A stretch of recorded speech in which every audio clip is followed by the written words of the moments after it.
ነብዩ መሐመድ ሰለላሁ ዐለይሂ ወሰለም የአላህ ባሪያ እንደሆኑ መልእክተኛ ብቻ አይደለም ባሪያም እንደሆኑ ጭምር እየተናገርክ እንደኛው እየተናገርክ የምታደርገው ነገር ነው። ዝም ብዬ ሴንስ ሳደርግ ለምን መልእክተኛን ከዛ በፊት ጌታ አምላክ ብለዋል። ከረሱል በፊት የመጣው ኢየሱስን እኮ መልእክት አምላክ ነው ብለዋል። በእሱ ዓለም በግድ ብለውታል። ያ ነገር እንዳይፈጠር ይመስለኛል እንግዲህ ሰው እንደሆኑ የአላህ ባሪያ እንደሆኑ የአላህ መልእክተኛ እንደሆኑ እየተናገር የአላህን ስም ብቻ የምትገዛው ለሱ ነው። ሩህሩህ እንደሆነ የምትመሰክርለት ለሱ ነው። ከሱ ውጭ ለማንንም አትገዛም። ይሄ ደግሞ ሞር ከኔ ከነበረኝ ፍላጎትና ስሜት ጋር የሚጣጣም ሆኖ ስላገኘሁት እስልምናን በደስታ ለመቀበል የወሰንኩት በዛ በጣም ይደንቅ ነው። እስቲ ሻሃዳ ስለያዝክበት ቀን እናንሳ።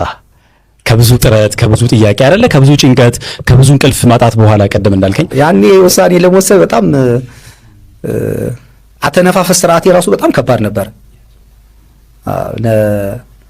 እኔ ምንድነው እቺስ በአደባባይ አይደለም የምናወራው በየነበርኩበት ህብረት ውስጥ በወንብድና በውሸት በሌብነት አልታማ በጭራሽ ማለት ነው። በግል ድክመቶች ሊኖሩ ይችላሉ፣ ግን ማምነው ነገር ጋር ግን ሲሪየስ ነበርኩኝ። በተለይ ከእኔ ማራመደው የነበረው እምነት ምንድነው በመጀመሪያው አዳም የገባው ባህሪ አውሬ ነው ብዬ ነበር ማምነው። ምን ማለት ነው? በመጽሐፍ ውስጥ እናወራለን በኋላ። እንግዲህ አደም አይደል በእስልምና በአዳም በኩል የገባው ስፕሪት አለ መንፈስ፣ ያንን ነገር እንዲበላ ያበረታታው የሰበከው የነገረው ሰይጣን አለ። ያ ሰይጣን ደግሞ ጋድ በአውሬ መስሎታል። እባቡ አይደለም እንደዛ ብዬ አላምንም ነበር፣ ግን ባህሪውን ማንነቱን እባብ አድርጎ መስሎታልና በዛ በአዳም በኩል የገባው ማንነት አውሬ ስለሆነ ሰው ሁሉ አውሬ ነው ብዬ ነበር ማምነው። ኢቭል ነው ሰው ዘር አንድ ስለሆነ በአዳም በኩል የመጣው ዘር አንድ ዘር ነው። አዳም ተባስቶ አይደለም። ስለዚህ ሁላችንም አዳም ነን። ከአዳምና ከሔዋን የመጣ ነው። የተበከለ ኮራፕትድ የሆነ ማንነት አለ። ይሄ በመጀመሪያው አዳም የገባው ማንነት። በሁለተኛው ወይም በኋለኛው አዳም ብለን ደግሞ በክርስቶስ የመጣውን ህይወት እሱ ደግሞ አዳምን መስቀል ላይ ያስወግዶ ዘር ማንነቱ ነው ቀጥሏል ብዬ ነው ማምነው። ስለዚህ የመጀመሪያውም አዳም ቅንጣት ዘር ነው ማንነት ነው። በኋለኛው አዳም ደግሞ የመጣው ቅንጣት ነው ማንነት ነው። አምላክ መሆኑን ፋይል የዘጋሁት እስልምና ከመቀበሌ በፊት ነው እንጂ እስልምና አይደለም ክርስቶስን ሰው እንደሆነ ያሳመነኝ። በኋለኛው አዳምና በፊተኛው አዳም ምንም አይነት ዲፈረንት የለም። የመጀመሪያው አዳም ከመሬት የተበጀው እግዚአብሔር እፍ ብሎ የፈጠረው ማንነት ያመጣለት እሱ ኮራፕትድ ሆኗል። ስለዚህ እግዚአብሔር ስለተጸየፈው ማንነቱ ስለተበከለ ከገነት አባሮታል ብዬ ነው ማምነው። ህይወት አልባ ነው። ሞት የተባለው ሙቶ እኮ አይደለም፣ ከእግዚአብሔር ጋር ያለ የነበረውን ግንኙነት በማቋረጥ ነው። ስለዚህ በክርስቶስ በኩል ደግሞ የእውነት መንፈስ ሆኖ በመጣው ይሄን የእውነት መንፈስ የሚለውን ከእስልምና ጋር በኋላ አያይዝልሃለሁ። የእውነት መንፈስ ሆኖ ከመጣው ክርስቶስ ጋር ደግሞ ህይወት ይዞ ነው የመጣው።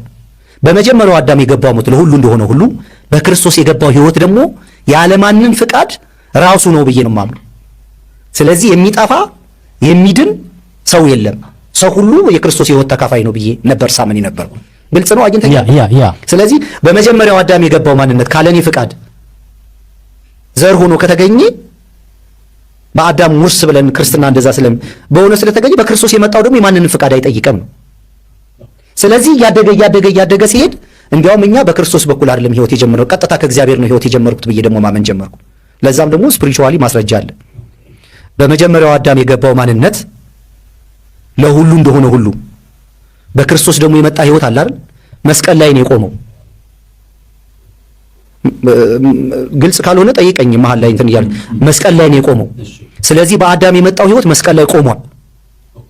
መስቀል ላይ ቆሟል። ስለዚህ በመጀመሪያው አዳም የገባው ማንነት መስቀል ላይ ተዘርሮ ተጥሏል። ሰይጣን ዲያብሎስ ማለት ነው መስቀል ላይ ተወግዷል። ስለዚህ ህይወት ማንነቱን የቀጠለው ማን ነው? ክርስቶስ ነው። ማመን አለባችሁ፣ መቀበልም አለባችሁ። ይሄ በመጀመሪያው አዳም የገባው ምት ሰይጣን ሞቶ ተወግዷል። አሁን ህይወት ማንነቱን የቀጠልኩት እኔ ነኝ አለሱ። ስለዚህ ቆሟል። እኛ ደግሞ ከክርስቶስ ሞት በኋላ የመጣን ያ አዳም ዘር አልመጣም ወደኔ። አሁን በአዳም የሚባለው ዘር እኔን አያገኘኝም። መስቀል ላይ ቆመሃ የዛሬ 2000 ምናምን ተከፍሎለታል። በቃ ተከፍሏል። እግዚአብሔር ከፍሎታል፣ አስወግዶታል። ተከፍሏል የሚለውን እንኳን ብዙ አልቀበልም ነበር። የለምርኩት አይደወርድ ራሱን ተከፍሏል የሚለው ይሄ በኋላ ላይ ተሸቀጠ ቋንቋ ነው። ለማን ነው የሚከፍለው? እኔ መስቀል ላይ የመጀመሪያውን ሰው አስወግዶታል ብዬ ነው ማምነው።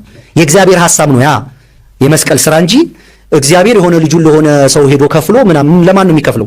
ከፋይ ካለ እኮ ተቀባይ አለ፣ የሚቀበለው ሌላ አካል አለ ማለት ነው። ጥያቄም እኮ የጠየቁት እሱ ነው።